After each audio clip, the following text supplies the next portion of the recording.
შინდისის საჯარო სკოლა. მეხუთე კლასის მოსწავლე გიორგი ჭულუხაძე.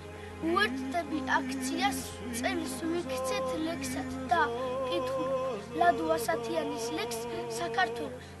საქართველოში იბადებოდნენ და შემდეგ მუდამ სუხდნენ ამაზე. წუთით მაინც დაბრუნდებოდეს ჩვენი ბავშვობა და სილამაზე. თავს არ მოიკლავს ქართველი არა, ის შეიძლება ბრძოლაში მოკვდეს. ერთი იმედით სიცოცხლე მარად გაგრძელდეს ქვეყნა და განმეორდეს. საქართველოში როცა კვდებოდნენ უფრო და უფრო სუხდნენ ამაზე. წუთით მაინც დაბრუნდებოდეს ჩვენი ბავშვობა და სილამაზე. ჩვენ ვაჟკაცობა ძველთაგან მოკვდევს. ყველამ გაიგოს, ყველამ იცოდეს. ჩვენ შეიძლება ბრძოლაში მოკვდეთ, მაგრამ არც მაშინ ვტოვებთ სიცოცხლე. სიცოცხლე ასე ნავარდებს სიკვდილის ყველა კარი დარას და იმედნი დღეს გაუმარჯოს, როცა ჩვენ გავხდით ამ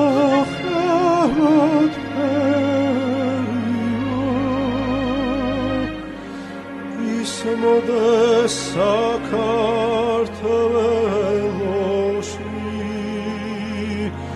სიმღერასა